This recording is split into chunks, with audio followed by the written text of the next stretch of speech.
To have passion in life is everything. What's your Everest? Oh, Is it yeah. that 200-inch buck? They just look so impressive when they're wide. Especially running away. Welcome to this week's episode of Eastmans Elevated. It's like a think tank for outdoor activity. Sounds exactly like my hunting. Just always thinking about it, always trying to evolve it and make it better. Here's your host, Brian Barney. Hey, what's happening, guys? Making it through your week? I hope so. I'm just getting mine rolling here. It's Tuesday morning and just getting back from my Hawaii trip. I had this all ready to release while I was gone, and I had to do a little editing on it and just didn't have time. So I got it all fixed up. I'm getting it all fixed up this morning. We'll release it to you guys. I did a two-parter. So today's podcast is with Jason Peak, and we just gelled so well that the podcast ended up going long, and so I thought I'd release it in two parts and just release it the same day. But yeah, Jason's just a great guy, really articulate and intelligent, and great theories and angles on hunting. He's pretty much bow hunting exclusive, which is such a high degree of difficulty. So I've got a ton of respect for that. So yeah, we just really got along well, and the conversation just flowed. And before I knew it, we had a couple hours or close to of a podcast. So really fun one. He had this idea to read our Nevada draw results. So he's a Nevada resident. And we wanted to read our draw results on the podcast live. And so we both waited until we got on the podcast and then checked him. So I thought that was pretty cool on the podcast. And yeah, just a great flowing conversation. I really want to keep in touch with Jason. He also helps a lot of people on their hunts, like his friends and family. His daughter has a good tag this year. And I think he even offered to hunt with me on the podcast on one of my hunts. So just a super guy. You guys will really enjoy it. Sponsor for today's show is Eberly Stock Packs. So I've been using Eberly Stock for the last handful of years here on quite a few of my hunts. They just build a really good pack that holds up to the abuse us hunters put them through, packs the weight well, functional straps for strapping everything down. And they've got a different pack for every different use, for like a day pack. They've got them for smaller trips, smaller backpacking trips, and then even extended backpacking trips. I've been using their mainframe, and their mainframe, you can attach different bags to it. I've been using, lately I've really liked their little big top, and their little big top will go on the mainframe, but it'll also work as a soft frame pack on its own, and I that's the way I've been using it. Really like it. It's pretty lightweight and seems to be about the perfect size for short backpacking trips, or even I've been using it for day hunting, where if you harvest an animal, you can fit it all in your pack and make it back to the truck all in one load. So I've been using that. I'm going to use their destroyer this year for extended hunts, and yeah, they just building great packs and great warranty department. They really stand behind their stuff and just holds up to all the abuse us hunters can put them through. So make sure to check them out, and thanks to Eberly Stock for sponsoring the podcast. Over there at Eastmans, gosh, we're just rolling along here. We're coming up on our 100th episode on the podcast, which is just crazy. I'm gonna get together with Guy and Ike and Scott Reekers, Brandon Mason. I'm gonna meet up with those guys, I believe, Monday for a couple days, and we're going to go to a couple different companies and then hopefully pin those guys down on a really good, fun podcast. Those guys, Guy and Ike are just such a wealth of knowledge, and they're such fun podcasts to do. So yeah, pin those guys down on a podcast or two, and just great guests coming up, and sitting on a couple of really good recordings, and just excited to keep releasing these to you. And just like I always talk about, this latest trip to Hawaii has sure given me perspective on my life and what's important. I mean, I just always come back from these things so refreshed, and just trying to live life to the fullest. So I'm just so fortunate that I have this podcast and this platform, and that I have you guys as followers and listeners, and so much support from Eastmans, and I'm just, like I say, I'm just so fortunate, and I just want to continue to work hard for you guys to bring out the absolute best podcasts I can, bringing out the best hunting information to make you guys better hunters and more successful in the field, and also to make me more successful. I just love it with every fiber of my being. It really makes me feel alive to go on these trips and to have good friends too. All the different people I've met from the podcast, but then my Hawaii buddies are just were incredible, showing me and my family such a good time, taking off work and yeah, they just do anything for their buddies, and it's just really fun to be around them and share a hunt with them like that. And gosh, they gave me all the stocks and all the chances and just really worked hard for me. But anyways, just great guys. New perspective on life as I come back and just want to work hard and improve and enjoy life to the fullest and really be happy, which I don't think I could be any happier right now. So anyways, I'm going on way too long. Let's get this thing rolling. So me and Jason Peak, awesome podcast, Eastmans Elevated. Here we go.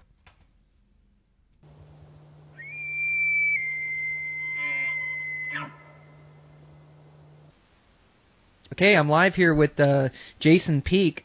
Jason is a Nevada resident, and he's been writing for Eastman's for years, but this is the first time that I've got to connect with him. He's absolutely a fanatic about bow hunting and bow tags.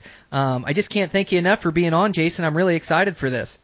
Yeah, thanks, Brian. I'm excited, too. This is going to be an interesting and hopefully different podcast than you're used to. We got a lot of weird stuff it sounds like we're going to cover. So yeah, absolutely. Well, you're just a wealth of knowledge, and I love the way you look at hunting and bow hunting as you just have a different angle on things, it seems. And even though we have a ton of similarities, even just talking to you before the podcast, you touch on things that I haven't thought about. So yeah, I'm excited too. I think we do have a bunch of outside the box things to discuss.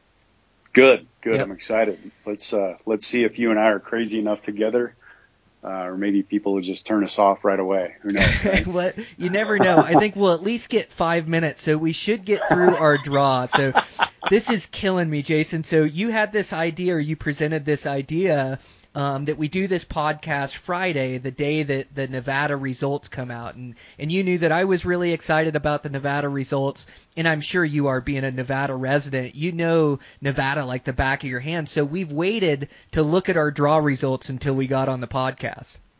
Yeah, and it's been difficult.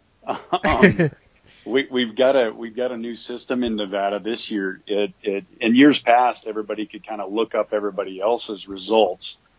And so what I've done in years past is just turned off my phone until the afternoon, because people will text you and say, congratulations, good job, great job, whatever, or sorry you didn't get anything. And I had to avoid the phone for a long time until I had a chance to sit down with my daughter in years past and open up the results. But now we've got a new system where it's a lot like a lot of other states, like where you're from in Montana, where it's sort of you got to jump online and type in your hunter ID number and pull up your account and look at it. Nobody else can see it. And typically in years past, again, they release the results about 3:00 in the afternoon on the Friday before Memorial Day. And today we got an email at 2 a.m. from the vendor that ran the draw, and it's been killing me. That's been almost 10 hours ago now. So, and I've gotten a bunch of texts from guys, and my daughter got online this morning and checked her results, and she drew a really good deer tag this morning. And my paralegal drew a really good elk tag this morning. I found out that this morning, and so it's just killing me. It's absolutely insane how it's Christmas morning. It's better than Christmas morning. But yeah, you're probably nervous. I'm nervous. This is the anticipation is just eating away at what we're about to do here. So I don't know if we torture ourselves a little bit and talk about a few things, or if we just say screw it and start opening account information. Well, I'm game for both, but yeah, I'd say we discuss a little bit of our drawing strategy and what we put in for and what we're hoping to get. Yeah, it's just so exciting. I mean, we have the chance for some really good tags, or just to have a tag in Nevada.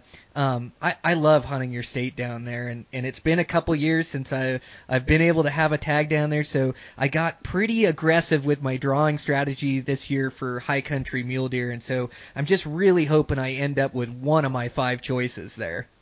Good. What did you just generally? What were you looking for? What was your your approach and your application process.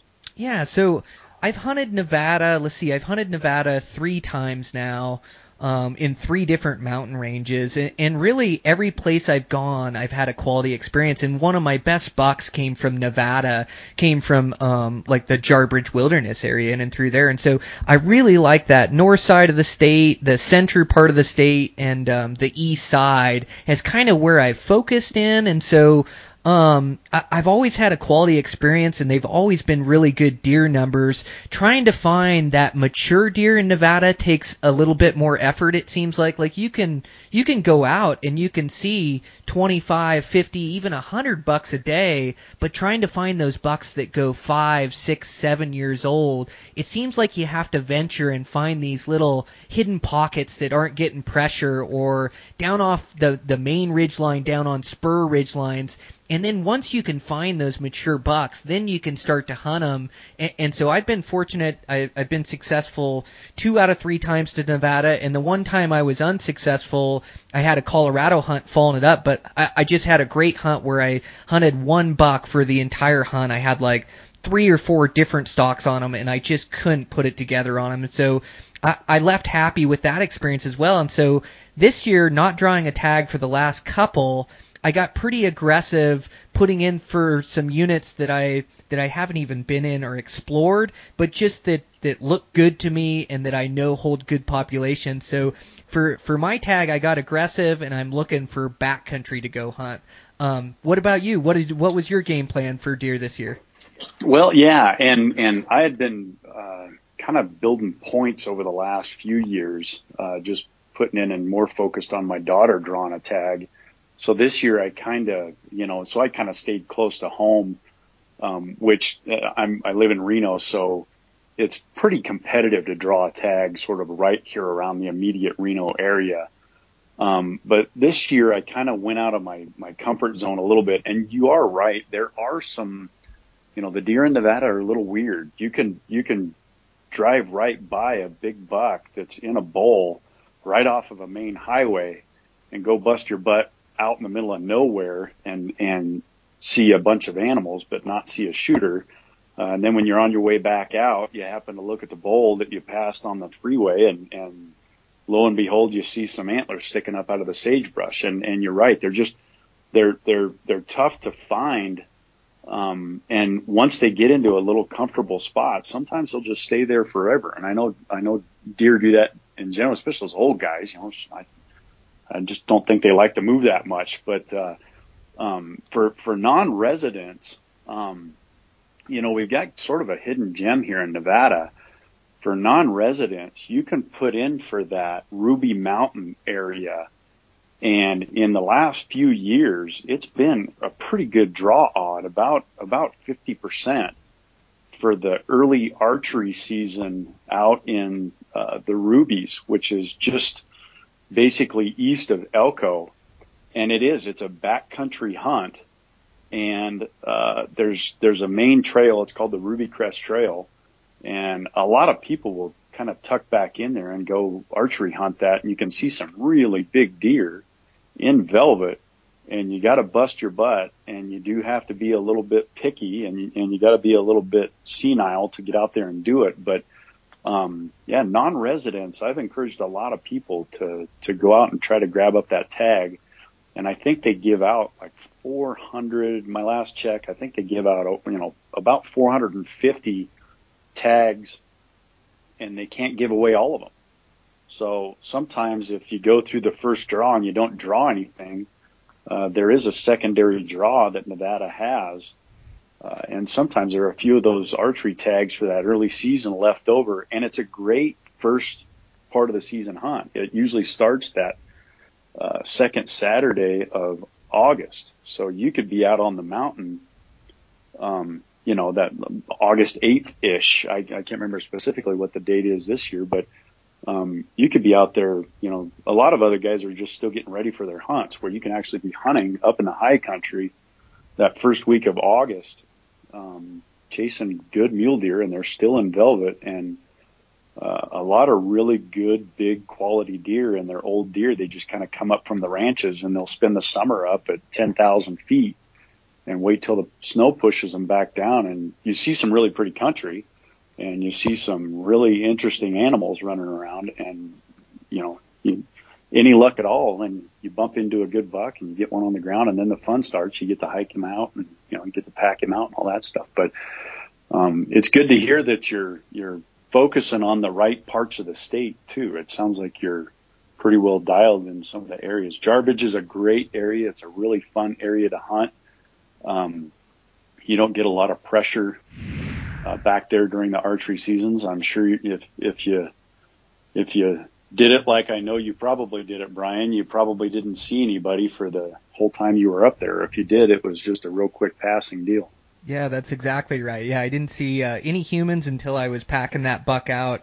Yeah, like day 9 or something like that. But you're right Yeah. about that rubies, and that's an experience. Like there's these experiences out there in the 48 that I say everybody has to try once, and the rubies is one of those. It's vintage Nevada hunting as far as the drier high country mountain range, and it does get quite a bit of moisture in the rubies and greens up, but it's just got a bunch of these white rocks and boulders everywhere. It's pretty gnarly extreme country, and with that tag as well, they do give out quite a few tags for that area like you were stating, and a lot of people do hunt those rubies, and you can get away from the pressure in there and find good hunting. But along with that, you get about 7 other units that sit in that northeast part of the state where if you got time to explore some of those isolated mountain ranges, there's pretty good numbers in all those ranges around, and you can kind of get away from that pressure even more. And that tag, there used to be leftover tags for it, and I used to soak those up, but over the last couple 2-3 years, it's even getting tough for us non-residents to get a tag there.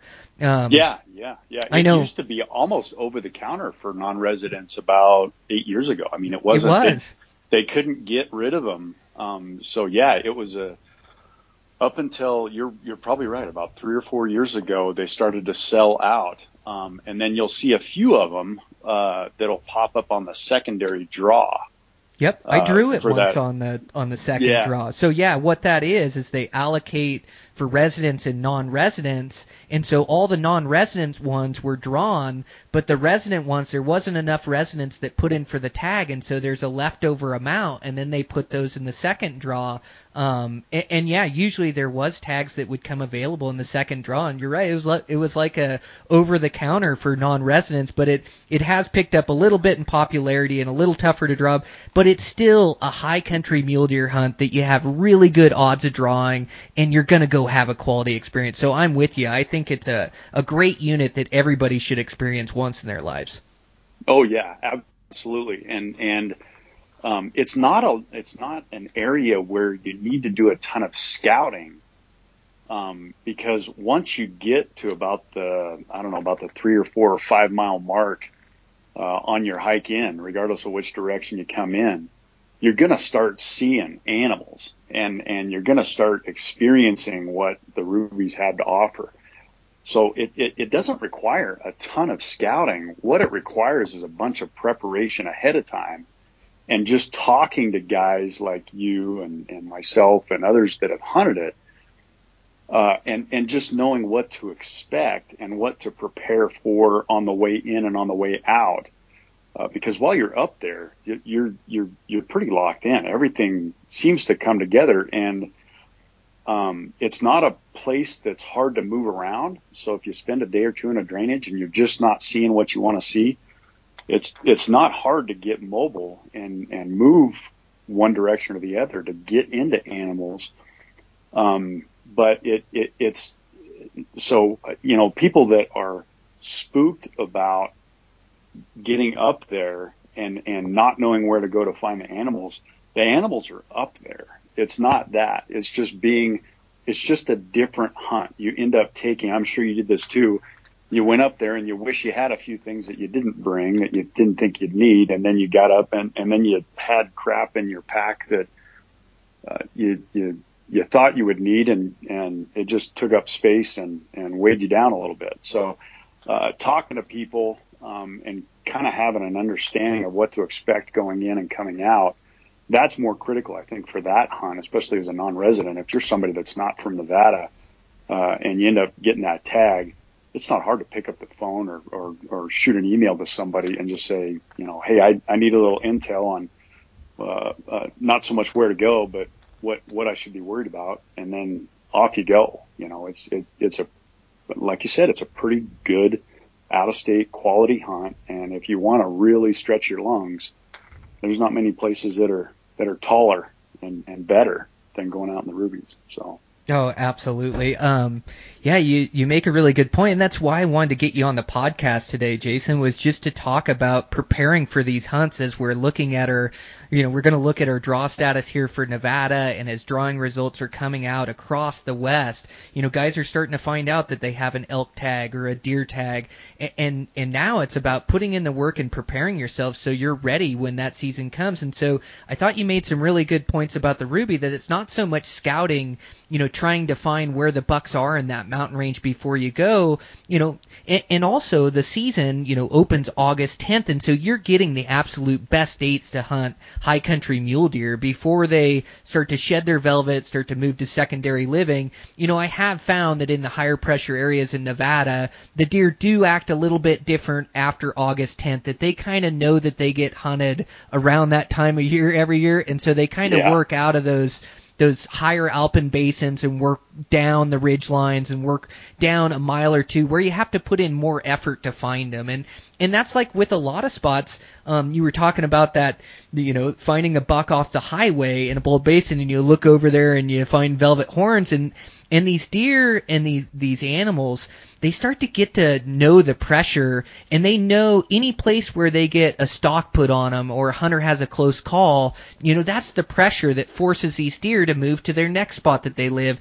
And when they finally find a spot where they don't get pressured, where they don't get pushed out of, where they can live this lax alpine attitude where they can, really focus on feeding and putting on fat and growing their antlers for the rut. That's what these deer find. And I found those spots also, sometimes those are spots that are really tough to glass. Like any spot that's easy to glass where you can pull off a dirt road and throw up a scope, people seem to find those ones, but the basins that are just off that you can't glass too easy, or maybe you got to really work down to get a vantage point, that's where I'm finding more of these mature bucks in Nevada, it seems to me. Do you find the same thing?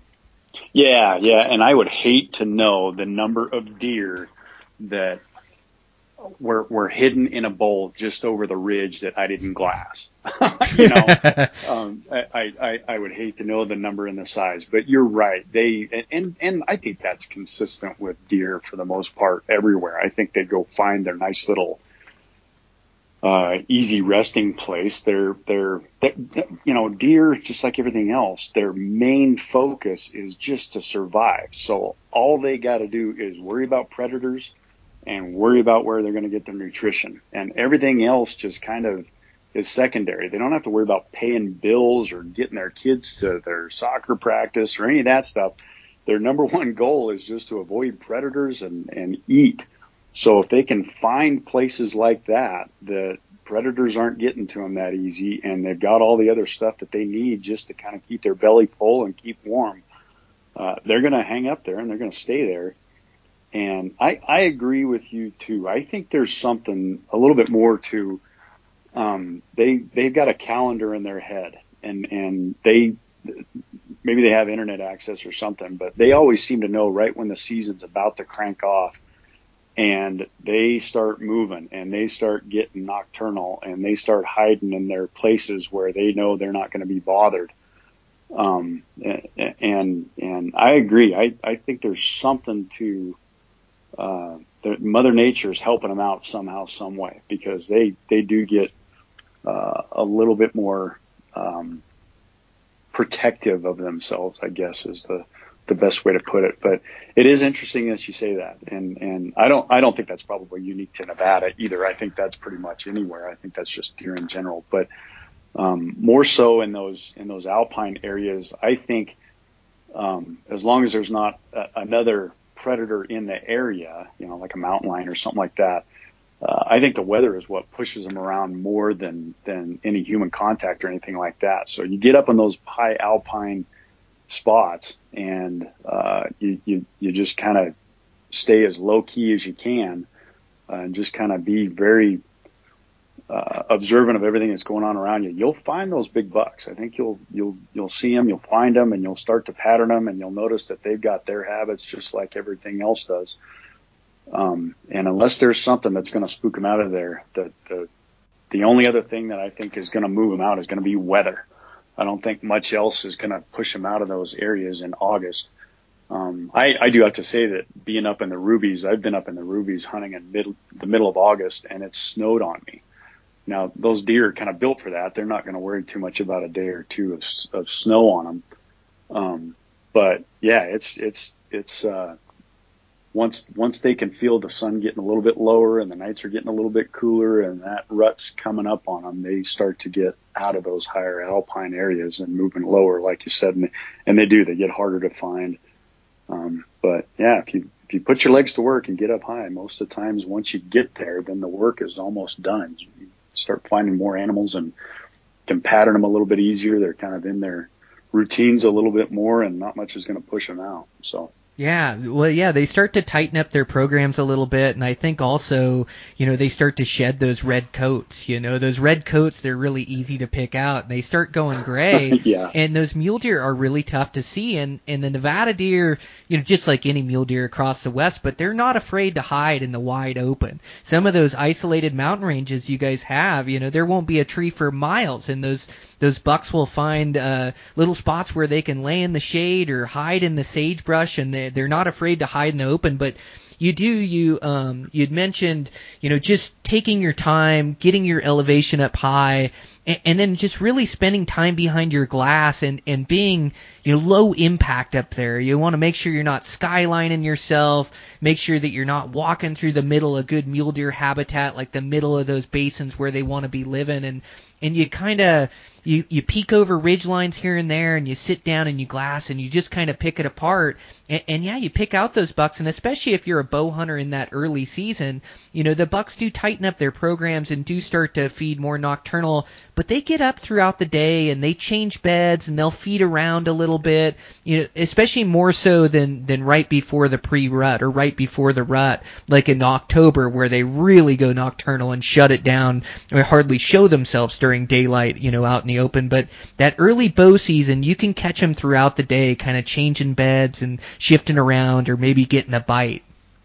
Yeah, especially when it's warmer. Yeah, in August when it is warmer, they'll get up and they'll be in bed by eight or so in the morning. But man, that sun will shift on them, and their bed was in the nice cool shade, and they're all tucked into some nice cool dirt. But then that sun climbs up about 11 or 12 o'clock, and all of a sudden they're sitting right out in the open. You're right. They do get up and they'll move around a little bit. Or the rock ledge that they were under. All of a sudden that sun starts hitting that rock ledge, and man, it starts cooking, even if they are still in the shade. So they'll get up and move around, or even just to swap ends. They'll just get up, stretch, move around a little bit. And I'm sure you've done it 100 times too, where you'll glass the heck out of an area, and out of nowhere, you just happen to have a buck fill up your glass. And where the hell did he come from? I don't know where he came from, but whether it was he was in a spot where you couldn't see him, and he stood up and he's stretching and kind of moving, or he's moving to some shade, or he's swapping beds or whatever.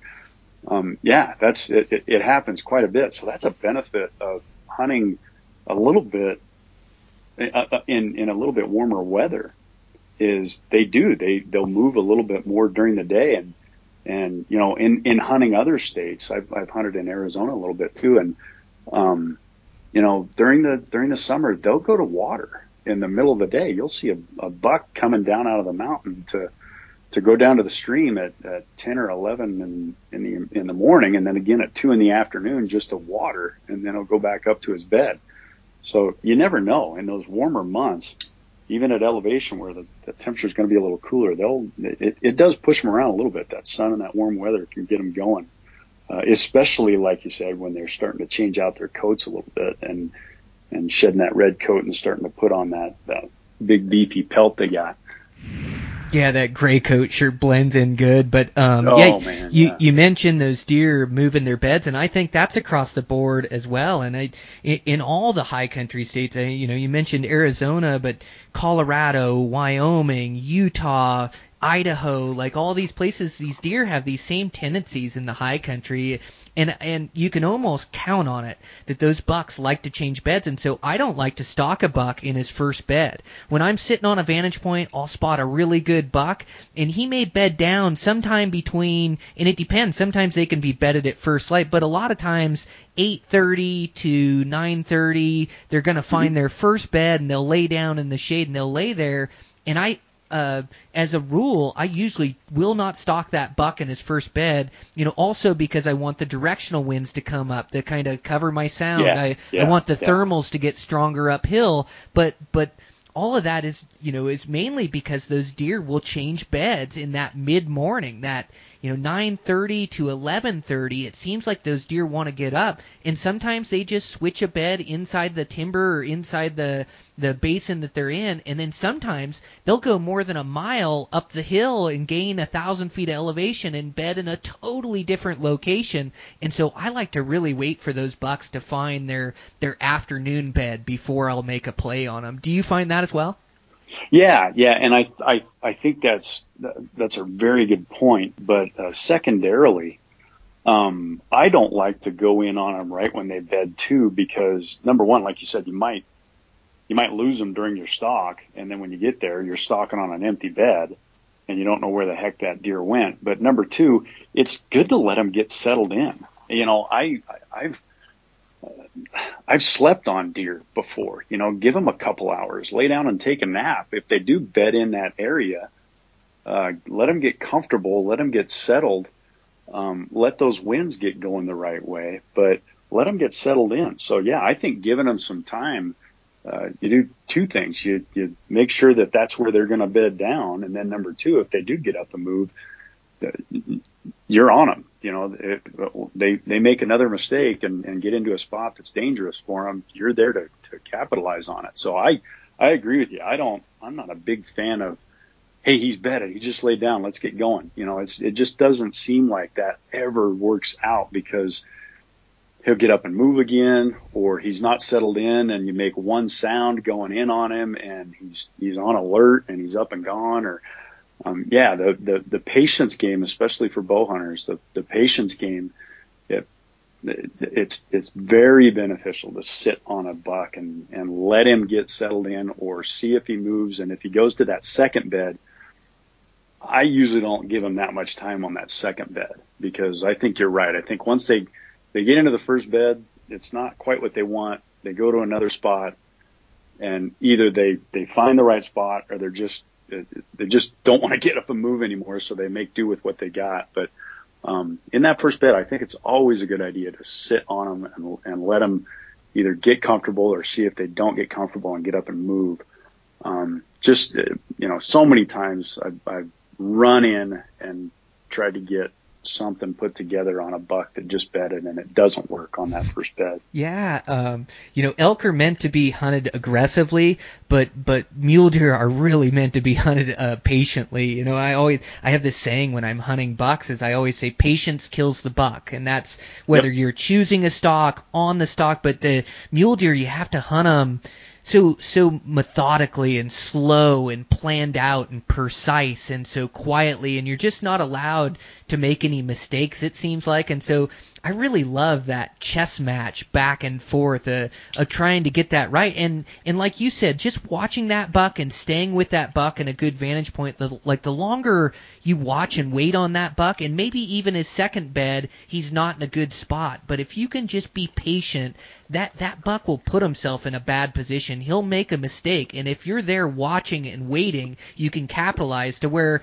if you rush in the first time you see that buck and blow him out of there, you ruin all chances of killing him, or you sure are gambling by that high pressure approach to him, it seems like. Yeah, and that second bed, if you blow him out of that first bed, that second bed ain't going to be as close as if you'd have just let him kind of do it on his own. He'll be a few miles away if that second bed is established because of something you did versus something he just didn't like. So I agree. You just have to be patient, and that's something that bow hunters, that they certainly have over most other hunters is, man, you got to be patient. Everything's got to be right. A lot of things got to go right for us. Yes, absolutely. Well, it's killing me, Jason. Should we look at these results and see what we ended up with? I was just going to say the same thing. We did get distracted. I wasn't preoccupied with it. I hope it didn't come across as I was just trying to hurry through and get through some of this stuff so we could get to the results. But yeah, man, I got the email up. Everything's ready to go here on my side of it. If you've got yours up, I say you go first. You're the host. You're the guy with the good non-resident potential to draw the tag, and I think everybody's probably going to want to know about yours more than they're going to want to know about mine. So well, why don't you open your email up first? Okay, all right, I've got it open here. So,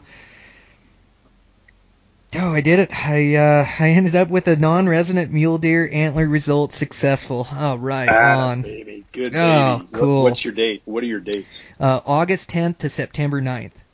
Oh, perfect. Yep, Yeah. and it's a good unit I chose, like we were talking about, more in that center part of the state. I don't think it was my first choice, probably down around third or fourth choice. A place I've never been, but a place I'm really excited to go to. I looking at these mountain ranges, they really lay out the way I like for hunting mule deer in the high country. And this unit is close to some units I've hunted before, so man, I am pumped. So that's my plan for Good August 10th now. Man, am I excited. That's really cool. How many points did you have then? So I hadn't drawn for 2 years, so I was sitting on 2 points. Okay, Yeah. good. Well, good.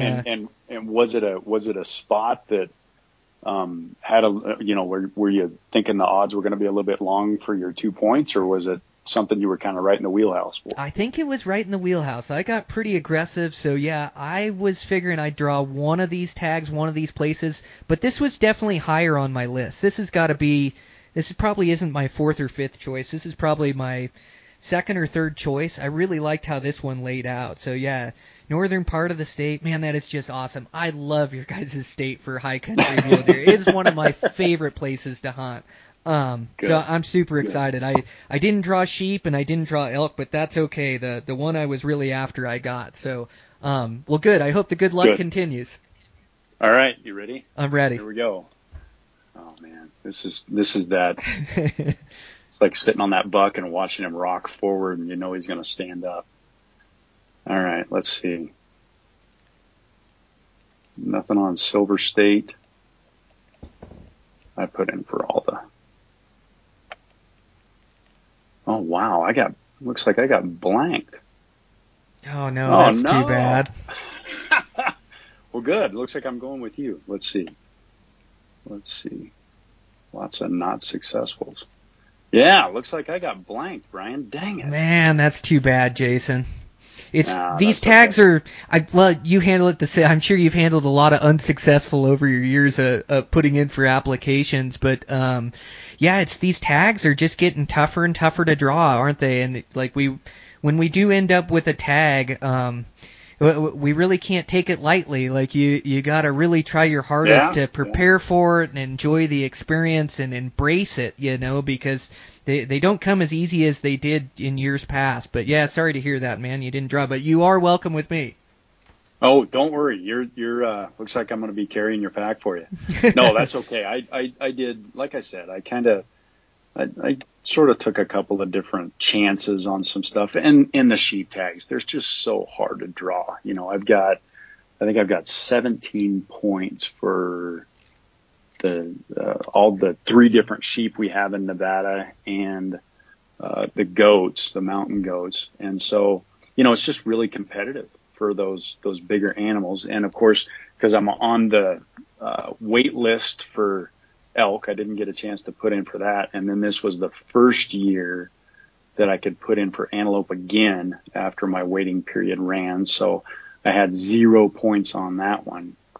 But I'm a little surprised on the deer, because I did try to be a little more selective on, or I try to be a little more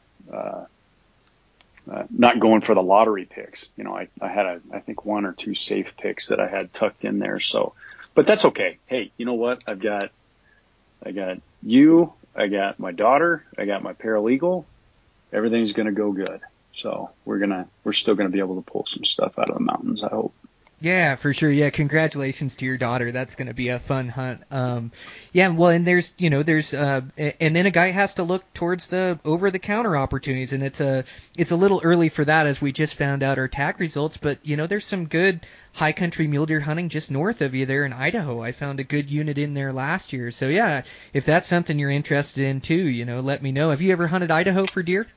I have not, and that's something that, I've got Idaho and Utah. Those are the 2 states that I for one reason or another on the West Coast, I just haven't hunted them, and I don't know a lot of the country in either one of them. But this year, I did focus a little bit on Utah, and Idaho's definitely on my list. I know they've got some good deer units. We've got a kind of a neat opportunity, I guess you'd call it, up there in the northeast portion of our state. And then it'd be Box Elder County in Utah. And then just to the north is a pretty decent unit in Idaho. And a couple of years back, I looked at and tried to apply for all 3 of those tags.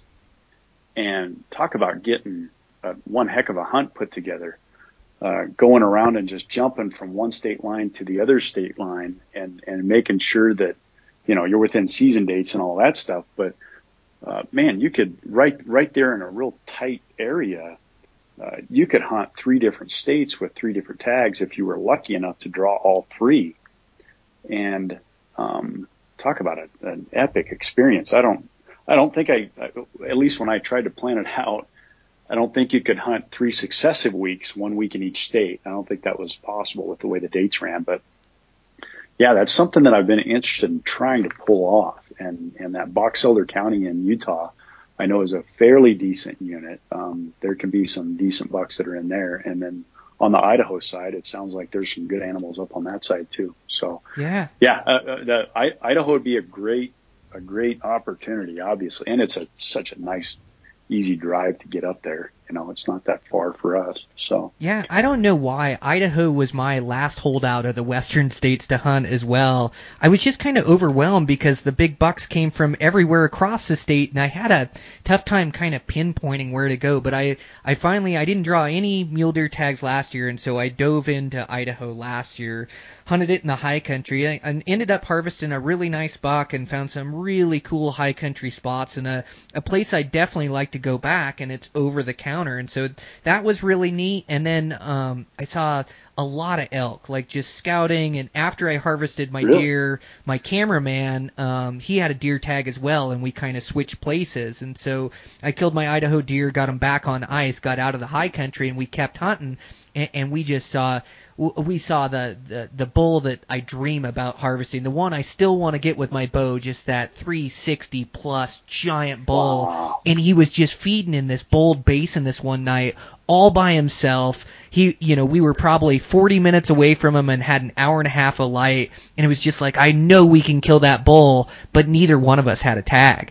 And so that night we drove half the night to get Dan to Walmart so he could buy an elk tag. And then we went in and started hunting that bull. It was over the counter, and we started turning up 6 points in there, and the hunting was really good. And it was early September, and they weren't really rutting yet, but there was nobody hunting, and the bulls were in that pre-rut behavior where they were just kind of feeding in places and kind of starting to travel country and get ready for the rut. But we put on some good stocks on bulls, and my buddy Dan had a really close call, and we were just, by that point, we were 7-8 days into the hunt, so we were kind of running off fumes, to go hunt those elk. But he got really close on a nice 6 point, so we're talking about maybe trying to go back there this year and trying to do a little elk hunting. But what I was going to say is that Idaho, the opportunity they have too is with one tag over the counter, you can hunt their high country stuff September 1st and do a good experience there. And then they have units that open late where then you can hunt them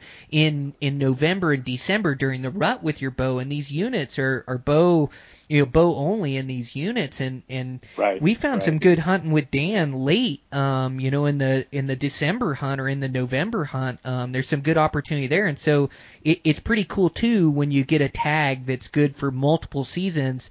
You sure get a pretty good bang for your buck being an out of state guy. Yeah. Those little opportunities. They're fun and good for you guys and taking advantage of that and kind of on the fly being able to change up things. And that's just knowing where you're hunting, right? I mean, that's just the preparation you guys put in, knowing that tag was available and you bump into some animals. Heck, let's run down to the store and grab a tag real quick. Yeah, that's just being smart and knowing what you're in. So good for you guys. Yeah, well, it was really cool, and that wasn't the only unit that we saw good elk numbers in. We saw good elk numbers in the first unit where we were kind of hunting mule deer, and we knew that was over the counter. We didn't see that giant one that forced us to go down to the store and buy a tag, but we did in that later unit. And yeah, you're right. Just knowing that it was an over the counter elk tag that we could get, and Idaho, they're not too expensive for their tags. I think a deer's tag still runs around that $300-400 range, but their elk tags are fairly reasonable. I believe it was under $500. I think it was like $450 or something like that. I think you're right. Yeah. Yeah, and for like guys like you that are in these states where elk tags are really tough to draw, but you have these really quality experiences. Some of these over-the-counter places, can be really good hunts. It's just about putting in the groundwork and figuring out where the critters are. Yeah, and or bumping into them like you guys did. Yeah, you're out there messing around doing something else, and then bumping into them when you're kind of goofing around. No, I agree. I think that's just knowing where you are, and some of it's luck, but it's also putting yourself in the right spot and knowing what's available. And a lot of guys wouldn't think about, checking the regs to see if the other species in the area are over the counter or if they're limited draw or whatever, And just being out, you kind of you do get lucky and spotting animals or picking animals up here or there, but it is just being out and hunting and spending your days traveling country, putting in miles, grabbing those good vantage points, and then you just start to turn up these animals. But you're right, is what you say, turning up animals by accident. I always do that. If I'm hunting elk, I find mule deer. If I'm hunting mule deer, I find elk. I don't know why that is, but it just seems to be a rule of thumb for me is, when you go in for one species, you find the other. But it's good to take tally or take tabs on that to maybe get a future tag, in the years coming up and know that, if it is a draw unit, well, then I can apply for this unit because I've seen good elk numbers in here and I know it'll be decent elk hunting or vice versa. So yeah, it is taking advantage of your time of field, and paying attention to the animals you spot and the tags that are available.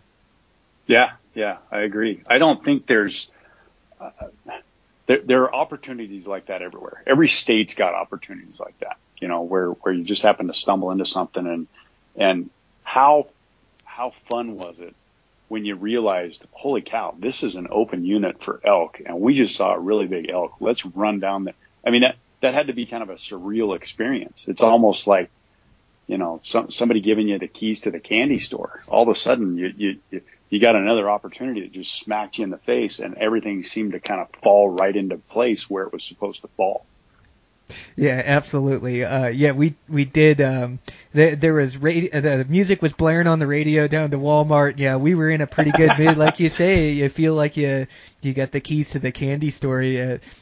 Bow hunting is it's so much about it is just getting opportunities and chances, and you're going to make mistakes, and you're trying to put forth your very best foot and put together quality stocks, but it's not always going to come together, and you're going to need a few of those opportunities to close. But I always think bow hunting is just all about creating those opportunities, getting those chances, and that's when things come together. And so when you have, like, the fun of bow hunting is trying to get close and that strategizing and trying to move in, that thrilling excitement of being in close range where it might happen. And so when you get a chance to create those opportunities, it's about as exciting as it gets. I haven't found any rush like it. Yeah, no. And I think there's, that's something that we get to experience as bow hunters, that, you know, everybody's kind of got their own approach to when that happens and how that happens. But, man, it's when you're in that experience, a lot of times it's almost, you're thinking about all the stuff you don't want to do versus all the stuff you want to do, which is, you know, that kind of the mental side of it that we talked about a little bit yesterday before the podcast. But I agree with you. I think it's a unique experience, that's for sure. And then when it slaps you in the face like you guys had, you get another opportunity to go do that. Got to take advantage. Absolutely. Well, and then you just start thinking of the possibilities and opportunities for the future too. And just like this year, like, we're planning to go back down there and you know, hopefully we won't, you know, we're not going to hit it at the end of a hunt this time. We're going to go there fresh, and we've got a game plan. And also, you know, like, preparing for these hunts or knowing you're going to go on a hunt, you're able to prepare better than just seeing a great big bull and going, let's go grab a tag and trying to learn it on the fly. You know, now we can prepare a little bit more for it. We can do a little bit more map research in and around that unit and that mountain range, but checking out and transposing that information that we learned last year to other locations and other vantage points. And so you kind of go down there a little bit more prepared. You know things more, and you have ideas of where you're going to go and what you want to look at. Yeah, absolutely. Absolutely. And I don't think that there's a million different ways that you can prepare for a hunt, and there's no right way or no wrong way. Whether it's doing your homework and figuring out the area, or whether it's getting your body ready, your mind ready, any of that stuff. But having that extra time and knowing what you drew, you lucky dog, knowing what you drew and being able to kind of focus in on the area and the animal and all that stuff, it sure makes it a lot more. It stretches out the experience. It does that.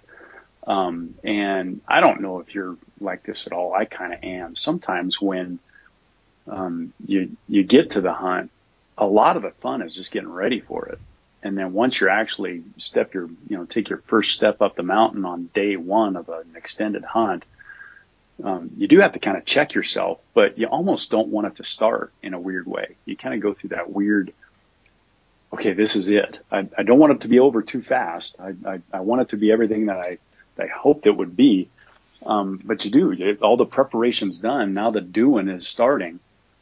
And so there is kind of that weird sense of once things get started, you're kind of, at least I'm a little bit bummed out that the preparation's over, because that's pretty darn fun to get ready for a hunt too. That's a lot of the fun, isn't it? Is just the anticipation, the planning, the getting your gear ready. And I think everything you stated is really important when you're preparing for these hunts. And like we say, these tags don't come around all that often. And so when you do get an opportunity to hunt a different state, or even your home state or a different mountain range, you have to take advantage of it. And all that, that planning and preparation, there's so many facets that go into being successful. It is the planning and preparation. It's scouting if you can get in there. It's physical preparation, because you're going to demand the most out of your body climbing up and down those mountains, weight on your back. You're going to be hunting in the heat, and that trying to stalk a mule deer buck is pretty much like trying to hold a yoga pose for a couple hours. Like, you're constantly trying. It's really tough to move slow, isn't it? Like, you wouldn't think it'd be that difficult, but just trying to control all your muscles as you're slowly putting your foot down, and that's just when you're walking. And what about when you're crawling and and then that deer looks at you, or you jump another deer and you have to be frozen for 15 minutes. It takes I think you have to prepare your body physically for the stress you're going to put on it, and also preparing for you physically, it helps that mental attitude, it helps you feel better on that hunt.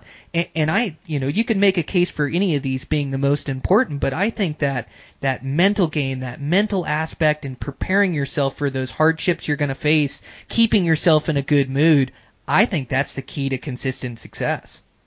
Yeah, no, I think you're right. There's the older I get and the more guys I'm around, you realize that everybody does plan for their hunt and prepare for their hunt in different ways. Everybody's got their favorite gear they take, and everybody's got their favorite exercises and all that stuff. But you kind of, I think the best thing that you can do in preparing for your next hunt is to sit down and think about, okay, I just got done with my hunt. What did I do wrong and what did I do right? And what kind of stuff can I focus on down the road? And I went back before we sat down, or before we started our podcast, I sat down and looked at some of my old notes after hunts, of some of the things that I had jotted down and sort of memorialized. And I was shocked at how many of the things that I really complained about that hurt following a hunt. I went back and looked at my Montana elk hunt from last year, and my neck was giving me fits. And it was specifically from laying down on my belly. A bull had me pinned for 2.5 hours, and I was watching him through my glass at about 90 yards, waiting for him to make a mistake. And my neck was so sore for the next 2 days, and I just jotted it down. Now, what am I going to do to try to remedy that next time? I don't know. But, it is. I think your preparation for your next hunt and kind of figuring out what you should do or what might be a good idea to do starts with sort of wrapping up and recapping what you did the last time or on the hunt you just got done with. That's and I, that whole, there is no off season thing. That I think that kind of gets beat to death a little bit too much, but if you are wanting to hunt, you want to be successful and you want to mentally and physically be ready for those hunts. I don't think you do take much time off. You're thinking about the last hunt you were on and you're planning for your next hunt, or you're on a hunt. It's kind of a cycle that you go through, and you're constantly preparing. And you're tweaking your gear. You're trying to find gear that, like we kind of talked about yesterday. You're finding gear that you can use across as many climates as possible, and then you kind of swap out things here and there depending on what you're going to face. So you're always messing with your gear, tweaking with your bow, messing with your arrows, looking for new broadheads, whatever. But physically, I've noticed down through the years, I've changed and I've evolved the way that I will prepare for a hunt physically, and mentally, in that physical preparation. I think it's pretty important to sort of anticipate some of the things that you're going to encounter and then over prepare for that. And kind of what I mean about that is, those days that you don't feel like you want to go out and go for a run, or you don't want to go to up on the mountain and hike around with a pack full of salt bags or whatever. Those are the days you should do it, is because that's going to hit you between the eyes during a hunt. You're going to mentally, you're just not going to be into it. And those are the days that you can go up on top of the hill and all of a sudden see something and make something happen. And likewise, trying to anticipate conditions and mentally making yourself tougher. If you're going to go for a run, do it at the time of day that really stinks. Do it in the heat of the day, and really get your mind in a spot where you can kind of toughen yourself up. You and I both talked yesterday too, yoga. It's such a weird thing to have yoga and hunting sort of cross paths, because they certainly seem to be way different disciplines. but there's a lot of similarities, and there's a lot of things that I just started practicing yoga not that long ago, and it sounds like you've been doing it for a lot longer than I have, but it does bring a lot of benefits to hunting, and it's sort of part of it is just taking yourself out of what you're normally doing and out of your comfort zone and putting you in positions where you really have to think about what you're doing and focusing on what you're doing. And that translates out on the mountain. For sure, it translates out on the mountain, being mentally prepared and physically prepared, and just sort of tailoring what you do during the quote off season to not really train for specific instances, but sort of train your mind how to deal with things that come up that you don't anticipate, if that makes sense. Oh, it makes complete sense. That was so well articulated, Jason. Like just explaining that, and I love this stuff. I love mental game and mental preparation, and I just if your mind believes it, you can do anything out there if you can keep your mood up and you believe. But I like what you say. We're wired the same, like that. Suffering, like embracing the suffering, embracing the suck. These trail runs aren't fun all the time when you're at mile 16 or mile 17 in the mountains and you still got to go out and a rain shower hits you and you're soaking wet. Like, you don't feel like being out there. Your socks are soaked. Like, you're not, all of a sudden you're not having fun anymore. And you just gotta, it's all dictated by your mind. You're not having fun anymore. Well, that's because you decided you're not having fun anymore, but you almost like spin it on yourself and you almost say, I like this. This is toughening me up. This is good for me. I know on a 10-day hunt, I'm going to be tired. I'm going to be fatigued. I'm going to want to quit. Like, doing this right now, it is going to transpose or translate into my tough backcountry hunt. And so I'm with you. Like learning how to suffer. You don't feel like getting out on those runs, and especially not in the heat of the day, but making yourself get out there and do it. It's a win. It's successful, and you're toughening yourself up and you're getting ready for that hunt. And nothing is a stronger force than your mind on these tough backcountry hunts. Just like in your notes, like, we tend to forget about a lot of the negatives, a lot of the suffering, a lot of the pain. For some reason, our mind kind of blocks that out, and we just remember the good times, the big buck that we shot or the big buck that we got. But preparing yourself for that suffering, and I like to do a lot of visualizations too, where I'll visualize things, and I visualize making quality shots on animals and things going right, but I also will take myself to this dark place of things going wrong. Like, I'm getting there and I'm going to the spot that I think's going to be so good, and there's guys in there. There's no deer in there. I visualize missing a shot on a buck. Like, what am I going to do after the missed shot? Like, I visualize that letdown that I've had before, that frustration of stalking in so close and having days into this buck and then airballing a shot. And so I think about that. And I think about every time I miss, like, I always get caught up in redemption and trying to arrow a good buck because I know I can, and then I make that next shot. So I'm trying to almost prepare myself for it on my first shot, get in the right headspace to where, I really execute a quality shot because I know I have to. But yeah, that mental power is so powerful, and I just think that there's no limits to where we can go and what we can do with our mind. And so I work on that constantly. We're totally wired the same, Jason. It's really fun to hear you describe it too, what you work on your mental side of things. Yeah, you have to be mentally prepared for this stuff. And I find myself more often than not, if you go into a hunt worried about something, and again, I hate to go back to my notes on this, but one of my fears is always my feet.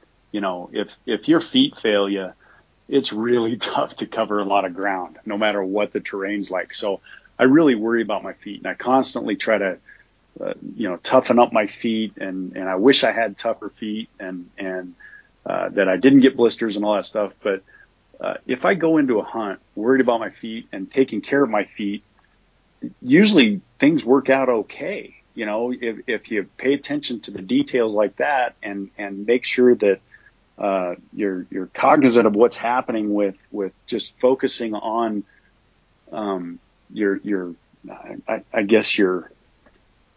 your weaknesses or those parts that could go wrong on you, there's something to be said about that. And so that's one of my big things. I'm always trying to get my feet tougher and get them in better shape. But sometimes things just happen that you don't anticipate, like my neck getting sore. And it didn't mess with anything, but I'll tell you what, this year I've actually tried to figure out ways to strengthen up my neck. So if I do get stuck in a spot like that, you know what to do and you know how to do it and how to stretch your neck out and get everything working the right way so that it doesn't bother you or it doesn't prematurely end a stalk or a hunt or whatever. And you also bring up a pretty good point about embracing the suck and realizing that, this is terrible, but the thing that kind of gets me through those tough times when I either don't want to do it or while I'm out there doing whatever I'm doing, it starts to suck really bad. If you're going to be a bear, be a grizzly. Nobody else is out there doing what you're doing that day, getting ready for this hunt. So just sort of focus on stuff like that, hey, I don't know anybody else that's out in this crappy weather doing this, running on this trail or that's out in the heat of the day and just baking and sweating. Everybody else is inside drinking lemonade and I'm out here. This is what I'm doing and this is going to make me tougher. So anything that comes up during my hunt, I know I'm going to be prepared enough, at least between my ears, to identify the issue, embrace it, engage it, know that it's going to pass and be able to get around it and keep my hunt going. So that perspective I don't think it can be understated. I think people have to, if you're going to be able to go out and be successful on a bow hunt, you don't have to do all this stuff. But in the preparation for it, if you can just sort of click your mind into a different spot and sort of think about things a little bit differently and get out of your comfort zone while you're getting ready for that hunt, man, a lot of those things that keep people in the truck or keep people off the trails aren't gonna stop you. You're going to be the guy that's out there that's slogging through the mud or baking in the 105-degree heat, crawling on your belly after a good antelope or whatever.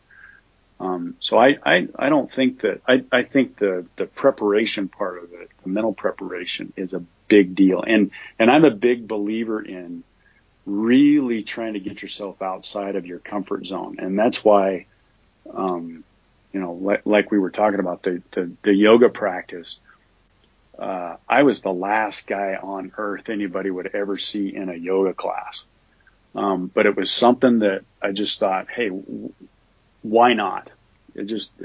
I have zero balance. I'm not very good on my feet, and there are certainly some things that I could do better and do differently. And so I just started, kind of trying to understand how yoga would maybe be able to relate to the mountain a little bit better. And over the last year or so, it's really come together, and I've really realized how getting yourself out of that comfort zone, if you can just get your head in the right spot, man, there's a lot of benefits to putting yourself in positions that you really don't like and you're not necessarily comfortable with. But if you can overcome them, it certainly gives you that much more confidence once something hits you between the eyes on a hunt or, on a hike in or a hike out or whatever. Yeah, or life in general. Like you say, I'm a huge fan of putting yourself outside your comfort levels. I think like you say, you couldn't overstate that enough. That's how you grow as a person. And when you get comfortable and just do what you're comfortable with, I also, I think that the human body, I think humans were meant to be pushed. We're meant to be, it gives us purpose. That's why we have so much passion into bow hunting, because it's so difficult and something you have to work so hard at, and that mental strength, you just can't lean on that enough on a hunt. It just it really, to keep pushing day after day, these tough hunts, test your commitment. They're going to want to push you to fail, and push you to quit. And you have to be a strong enough person to push past that. And I love what you said, like, not focusing on your weakness, but like thinking about your weakness, or thinking about potential hurdles that you're gonna hit on this hunt, things that you are gonna run into, like your feet, and then spending time toughening up your feet. And like you said on your neck, that was one of those unforeseen challenges, and there are gonna be unforeseen challenges that come up during a hunt that you have to tackle head on and that you have to beat. But a lot of these you can prepare for, and so like your feet, or like this yoga, like yoga. What it's helped me with more so than anything is it's given me more flexibility. And so, I've had a stiff neck on hunts before, and usually not from laying down on an elk, but just sleeping with no pillow on my puffball jacket. Maybe it's my bino harness, and you get that stiff neck, and is it going to make me quit? No, I'm going to keep going, but it definitely affects my mood. It definitely affects, it weighs on me mentally, and I'm definitely not as effective as I could be. But this yoga has given me this balance to where now I have flexibility and I have strength, and so now my back doesn't go out as much, or my neck doesn't go out as much, or very rarely or at all, just because I have this flexibility to kind of twist and move, and so I don't hit those awkward positions where I'd pull something out of place. But yeah, I think focusing on those, a big one of mine, which you could probably relate to, I swear this comes up in every podcast, but is the lightning in Nevada. Like, I have to prepare myself for the mental challenge that is the lightning in Nevada, because I know it's going to blow me up, and you're trying to live at the top of the mountain, and it's dangerous. You have a responsibility to your family to come home, and I know your odds of getting struck by lightning are fairly low, but those guys that have low odds of lightning, they're not living in the Nevada high country trying to shoot a buck either. When you're up there, it gets dangerous. And so for me, I have to prepare myself mentally for how I'm going to handle these situations. I'm going to choose a safe camp. I'm going to choose a camp where I can ride out any storm. I'm going to make sure not to push my limits on a stock. I'm not going to stay, above a bedded buck when I see a lightning storm come in. I'm going to get to a safe place, because it's just too dangerous, and it's not worth it. Like, no buck's worth dying for. You have to live to hunt another day, but I have to prepare myself so I'll stay out there for the duration of the hunt, and I won't come back early or get spooked off the mountain. And so, that's something that I specifically have to train for. So I just thought you made such a great point of paying attention to any weakness or anything that can come up during a hunt that can be a challenge. All right, guys. Well, yeah, this conversation went long with Jason, so I thought I'd break this up in two parts, which makes it easier to download. And I'm not going to make you wait till next week. We'll try to release them all on the same day, so you can listen to the conversation in its entirety. But it is broke up into two parts. But yeah, just really fun. And you guys heard I drew a Nevada tag. Oh my God, I so surprised on the podcaster. I almost expected not to. I haven't drawn the last 2 years there, and I just love hunting Nevada for mule deer. And so yeah, I have a tag in my pocket this year for high country mule deer, August 10th in Nevada. So as you can imagine, I've been going crazy on Google Earth and on Onyx Maps, and really trying to learn the unit that I drew. It's a new place for me. Never been there, never stepped foot in it, but Nevada just has some awesome isolated mountain ranges, and it's got some great high country, and it's got some remote country to it, and yeah, I just can't wait. I am pumped beyond belief. So now just trying to plan some scouting missions and get ready to set her free here in Nevada here in, what is it, like a couple months away?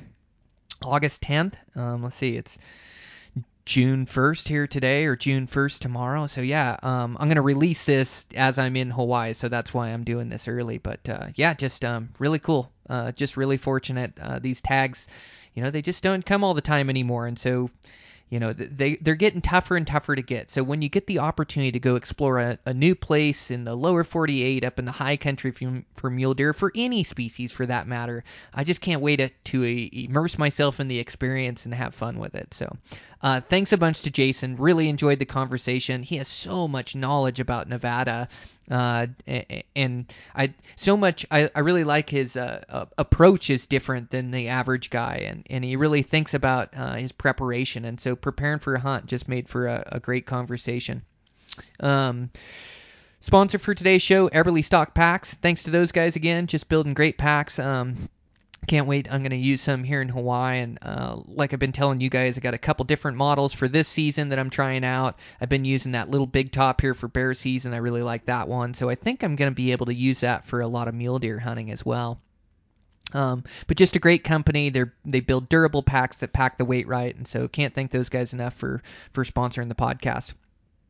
Over there at Eastmans, I released that new article coming out in the backcountry issue. It's coming up. It's on mule deer stalking. So, in writing's just this different platform where you really get to pick and choose your words, and you get to go back over what you've written, and you just really get to think about the point you're trying to make or the direction you're going to try to take the article. And so, as much as I enjoy podcasting, which I love, and that's a great platform, as you get to put your thoughts out, in real time, and writing similar, it's just different. So it's really fun to flex those muscles as well, and really see if I can write the best article I can write, and then accompany it with great pictures. So that'll be coming out in the backcountry issue. I'm going to get together here with Guy and Ike soon. I believe it's when I get back from Hawaii, like June 18th or so. So going to really try to get those guys on a recording. They're a wealth of knowledge. I mean, to grow up in Wyoming and to be able to hunt, like Ike has so much knowledge, well, and Guy does too, just about horses and horseback hunting, and elk are just meant to be hunt off horseback in that remote country that Wyoming holds, and these guys just have so much experience, and then they love to hunt mule deer all over the West, but there's just so much knowledge there that I want to tap into more and get really good recordings, and also fun recordings too. Those guys are pretty lighthearted, so we're going to get them on the podcast here. I'm thinking up ideas now that I can kind of pin them down on and get some really good recordings out of them. But I'm looking forward to that. With that, I'm on a plane tomorrow morning, 4 o'clock. So just trying to get absolutely everything done I can here, and got to get these podcasts ready to go and release while I'm gone, and a few other things, and I'll be on my way and on a plane in the morning. So, man, I'm just stoked. I just can't wait. It's just, it's so fun over there. So, really excited to take my family, and just couldn't be better for me. And summer's just moving along already. We're already into June. Can you believe that? Where in the heck did May go? But, all good. I hope everything's good with you guys. Hope you guys are drawing some tags, planning some hunts for the fall, and working hard towards your goals. So thanks as always for all the support. I really appreciate it. And, things are growing. It's amazing. So thanks again, guys, and I'll check in with you next week.